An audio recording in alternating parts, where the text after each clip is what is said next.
நேயர்கள் அனைவருக்கும் வணக்கம். சாம்பியன்ஸ் டிராஃபி வந்து கிக் ஸ்டார்ட் ஆயிடுச்சு. அதுவும் வந்து இந்தியா பங்களாதேஷ் மேட்ச் முடிஞ்சிருக்கு.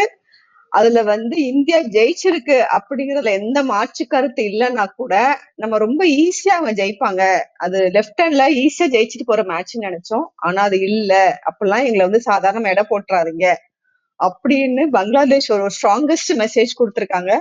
இது வந்து கண்டிப்பா இந்தியாவுக்கு ஒரு பெரிய அலார்மிங் மெசேஜ் தான். அதுவும் வந்து 5 விக்கெட்டுக்கு விழுந்ததுக்கு அப்புறம் ஒருத்தர் வந்து செஞ்சுரி போட்டிருக்கிறாரு. அவங்க இன்னும் கொஞ்சம் ஆடி இருந்தா இந்தியா என்ன ஆயிருக்கும் அப்படிங்கிற ஒரு கேள்விக்குறியோட இந்த டிஸ்கஷன் நம்ம ஆரம்பிப்போம். நிவாஸ் வணக்கம். வணக்கம். லெட்ஸ் ஸ்போர்ட் வியூவர்ஸ்க்கு வணக்கம். எப்படி இருந்துச்சு நேத்து மேட்ச்? செம இன்ட்ரெஸ்டிங்கான மேட்ச். ஆக்சுவலி ப்ரிவியூல கூட நம்ம வந்து சொல்லியிருந்தது இது ஒரு ஈஸி வின்னா இருக்கும் இந்தியாவுக்கு அப்படின்னு சொல்லியிருந்தோம். பங்களாதேஷனுடைய லேக் ஆஃப் எக்ஸ்பீரியன்ஸ் காரணமா அவங்க வந்து அவ்வளோ ஒரு காம்படிட்டிவா இருக்க மாட்டாங்க அப்படின்னு சொல்லியிருந்தோம். பட் கிரிக்கெட் வந்து எப்பயுமே வெளியிருந்து பார்க்கும்போது ஒரு டீம் இன்னொரு டீமுக்கு அகைன்ஸ்டா விளையாடுற ஒரு கேமா தான் நமக்கு தெரியும். ஆனா ஆக்சுவலா கேம்ல நம்ம அந்த கேமை பார்க்கும்போது தான் நம்ம புரிஞ்சுக்குவோம் அது வந்து ஒரு பிளேயர் நல்லா விளையாடணும்னா அவர் வந்து ஆப்போசிட் டீமோட மட்டும் அவர் வந்து விளையாடல. அவர் மோதுறது வந்து ஒரு சைக்கலாஜிக்கல் ப்ரெஷரோடய மோதுறாரு. அதே நேரத்துல அந்த கண்டிஷன்ஸ் அந்த அப்ப இருக்கிற அந்த அந்த சுற்றுச்சூழல் அதோடயே சேர்த்து வந்து அதாவது ஒரு வெதர் கண்டிஷன்ஸா இருக்கட்டும், பிட்ச் கண்டிஷன்ஸ் இது எல்லாத்தையுமே அவர் வந்து பேட்டில் பண்ணாதான் விளையாட முடியும் அப்படின்றது தான் கிரிக்கெட் அப்படின்றத வந்து புரிஞ்சுக்கிறோம். இந்த மேட்ச்ல ரொம்ப முக்கியமான விஷயம் என்ன அப்படின்னா பங்களாதேஷ் ஒரு பிரில்லியண்டான ஃபைட்டு கொடுத்தாங்க. கடைசி வரைக்கும் ஃபைட்டு கொடுத்தாங்க. அது அவங்க பேட்டிங்கா இருக்கட்டும், அவங்க பவுலிங்கா இருக்கட்டும் 2 இன்னிங்ஸ்லயுமே அவங்களோட ஃபைட் வந்து அவ்வளோ எவிடென்ட்டா இருந்துச்சு. அப்ப அவங்க வந்து ஒண்ணு அந்த கண்டிஷன்ஸ் அவங்களுக்கு ஹெல்ப் பண்ணுச்சு. அது ஒரு விஷயம் இருந்துச்சு. 2வது அவங்க ரொம்பவே நல்லாவே வந்து அந்த சைக்கலாஜிக்கல் பிரஷர்ன்றத பேட்டில் பண்ணி ஆடி இருக்கிறாங்க அப்படின்றது கிளியரா தெரியுது. அதுவும் வந்து அந்த செஞ்சுரி வந்து எவ்வளவு முக்கியம். ஏன்னா 5 விக்கெட் போயிடுச்சு. அதுவும் வந்து 2 பேர் வந்து 0ல அவுட் ஆயிட்டு போகும்போது அந்த செஞ்சுரிக்கு அவர் போட்ட எஃபர்ட், அந்த ஹார்ட் ஒர்க் எவ்வளவு ஒரு மோட்டிவேஷன் இல்ல அது. கண்டிப்பா, கண்டிப்பா. தௌஹீத் ஹிருதாய் வந்து ஒரு மிடில் ஆர்டர் பேட்ஸ்மேன். ஓடிஐல செஞ்சுரி அடிக்கிறதுன்றது ஈஸியே கிடையாது. அண்ட் அவருக்கு பார்ட்னரா இருந்த ஜாக்கிர் அலியை பத்தி கண்டிப்பா பேசியே ஆகணும். 68 ரன் அடிச்சாரு. செமையா ஆடினாரு. ஜாக்கிர் அலியும் சரி, ஹிருதாய் 2 பேருமே வந்து சூப்பரா ஆடினாங்க. அதுல ஜாக்கிர் அலி வந்து மஹமுதுல்லாவோட இடத்துல விளையாடுறாரு. மஹமுதுல்லாவுக்கு ஒரு சின்ன இன்ஜுரின்றதுனால அவர் விளையாட முடியலன்னு சொல்லி தான் அவர் ஜாக்கிர் அலியை வந்து விளையாடுறாங்க. மஹமுதுல்லா ஒரு எக்ஸ்பீரியன்ஸ்டு பேட்ஸ்மேன். அவர் எவ்வளோ குவாலிட்டியான ஒரு பேட்ஸ்மேன் எல்லாருக்குமே தெரியும். செம பேட்ஸ்மேன் அவரு. அவரோட ரோலை பெர்ஃபெக்டா ஜாக்கிர் அலி பிளே பண்ணாரு அப்படின்றது ஒரு பக்கம். இன்னொரு பக்கம் தௌஹீத் ஹிருதாயோட அந்த 100 35க்கு 5ன்ற ஒரு சுச்சுவேஷன்ல வந்து பங்களாதேஷ் இருக்காங்க. முதல் 10 ஓவர்ல இருந்து ஆல்மோஸ்ட் முதல் 15 ஓவர் வரைக்கும் பிட்ச்ல இருந்து கொஞ்சம் சீம் மூவ்மெண்ட் எல்லாமே இருந்துச்சு. பிட்ச் கொஞ்சம் அன்ஈவனா இருந்துச்சு. அந்த காரணத்தினால நிறைய பால்ஸ் வந்து விளையாட முடியாம இருந்துச்சு. அப்படி இருந்துமே ஒரு விஷயம் நான் என்ன சொல்லுவேன்னா, பங்களாதேஷ் 35 ஃபார் 5 ஆனதுக்கு அது மட்டுமே காரணம் இல்ல. அண்ட் ரொம்ப முக்கியமா சொல்லணும்னா, ஷமி ஆர் ஹர்ஷித் ராணா போட்ட பவுலிங்கும் அவ்வளோ வந்து காரணம் கிடையாது. அது ரொம்ப முக்கியமான காரணம் என்னவா இருந்துச்சுன்னா, அந்த பேட்ஸ்மேன் வந்து தேவையில்லாத ஷாட்ஸ் விளையாண்டாங்க. சில பால்லாம் அவங்க விட்டுருக்கலாம். அந்த விட வேண்டிய பால கூட சேஸ் பண்ணி போய் அவுட் ஆகுறது. இந்த மாதிரியான ஒரு இன்எக்ஸ்பீரியன்ஸ் தெரிஞ்சுச்சு அவங்க பேட்டிங்ல. அப்படி இருக்கும்போது அந்த 35 ஃபார் 5 சிச்சுவேஷன்ல இருந்து இன்எக்ஸ்பீரியன்ஸ் தெரிஞ்சு பேட்ஸ்மேன் அவுட் ஆனதுக்கெல்லாம் பிறகு ஒருத்தர் வந்து ரொம்ப பொறுமையா ரொம்ப எக்ஸ்பீரியன்ஸ்டா அவரோட அந்த ஒரு இதை காட்டுறாரு. அவர் ஆனா அவ்வளவு எக்ஸ்பீரியன்ஸ்டே கிடையாது. அவர் ரொம்ப யங்ஸ்டர் அவரு. இப்பதான் அவர் வந்து பங்களாதேஷுக்கு இன்டர்நேஷனல் கிரிக்கெட் விளையாட ஆரம்பிச்சிருக்கிறாரு கொஞ்சம் லாஸ்ட் ஃபியூ மந்த்ஸா தான். அப்படி இருக்கிறப்போ அந்த மாதிரி ஒரு player to bring his best இந்த மாதிரி ஒரு பெரிய ஸ்டேஜ் ஐசிசி டோர்னமெண்ட் மாதிரி ஸ்டேஜ்ல உண்மையிலேயே சூப்பரா இருந்துச்சுங்க பாக்குறது. ரொம்ப சந்தோஷமா இருந்துச்சு அந்த மாதிரி ஒரு டீம் வந்து ஃபைட் பண்றது. இல்ல 35-5 அப்படின்னு இருக்கும்போது இவ்வளவு பெரிய ஸ்கோர் நம்ம எதிர்பார்த்தீங்களா நீங்க அந்த டைம்ல?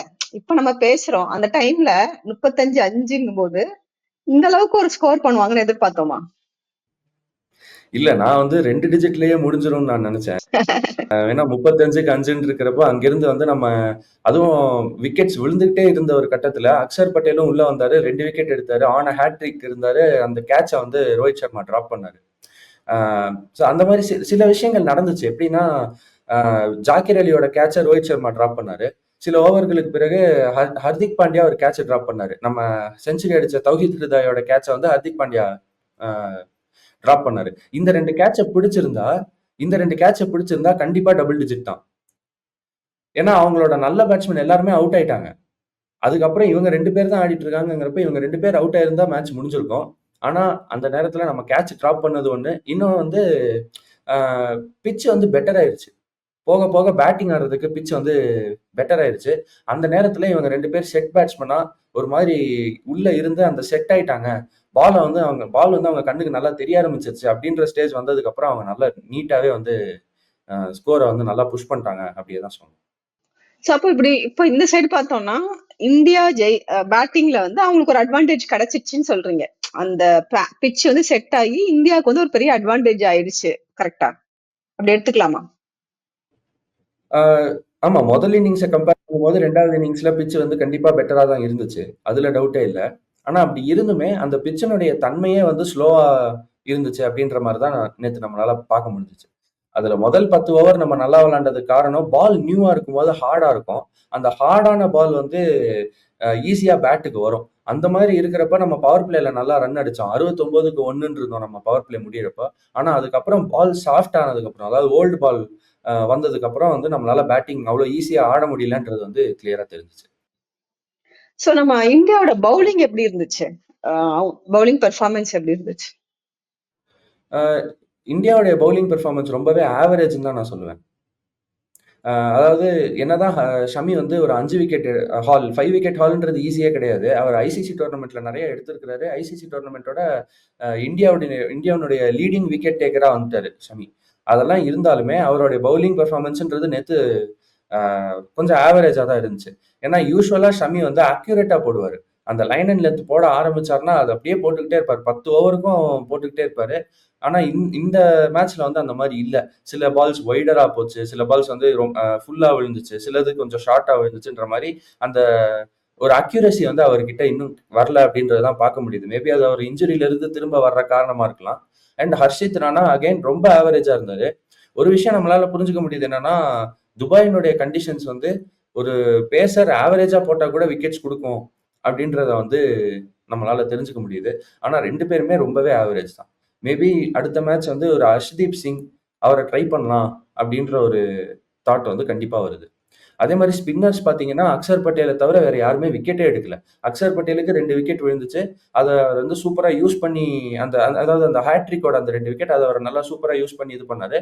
ஆனா அவர் குல்தீப் யாதவா இருக்கட்டும், ஜடேஜாவா இருக்கட்டும் அவ்வளோ எஃபெக்டிவா இல்ல அப்படின்றது தான் உண்மை. சோ பேட்டிங்க பொறுத்த வரைக்கும் நம்ம கொஞ்சம் ஸ்ட்ரகிள் பண்ண மாதிரி தான் இருந்துச்சு.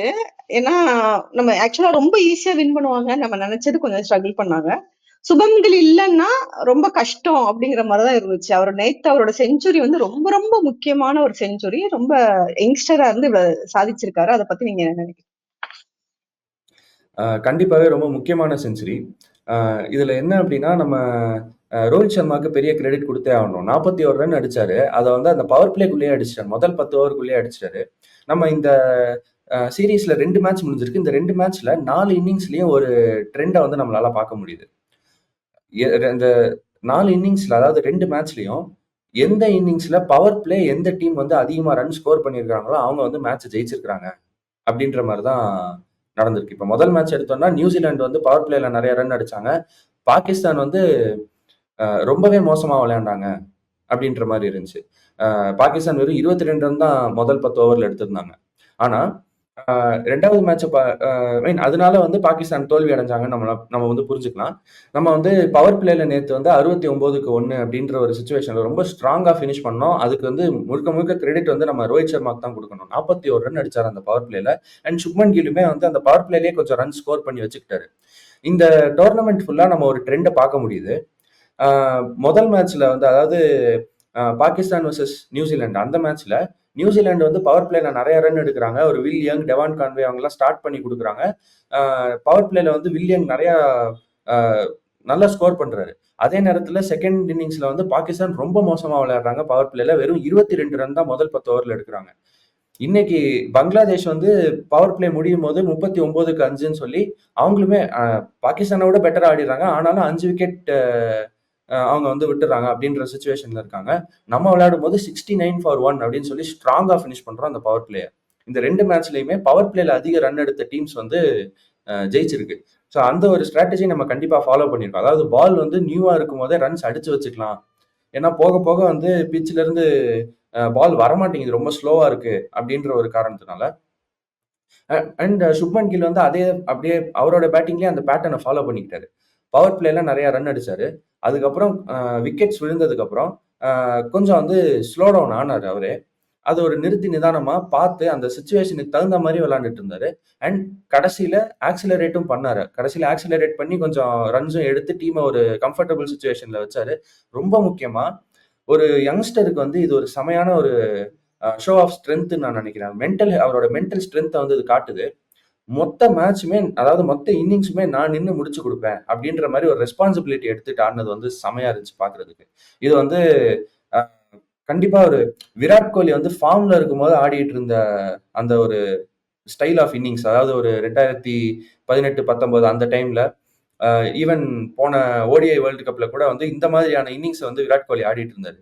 ஸோ இது வந்து விராட் கோலி ஆடுற மாதிரியான ஒரு இன்னிங்ஸை ஒரு யங்ஸ்டர் ஆடுறாரு அப்படின்றது வந்து செமையான ஒரு விஷயம். ஏன்னா இன்னும் சில வருஷத்துல வந்து விராட் கோலி ரிட்டையர் ஆயிடுவாருன்றது நமக்கு வந்து கிளியரா தெரியுது. அது எப்போ அப்படின்னு தெரியாது, but it is coming soon அப்படின்ற மாதிரி ஒரு சுச்சுவேஷன்ல தான் இருக்கும்.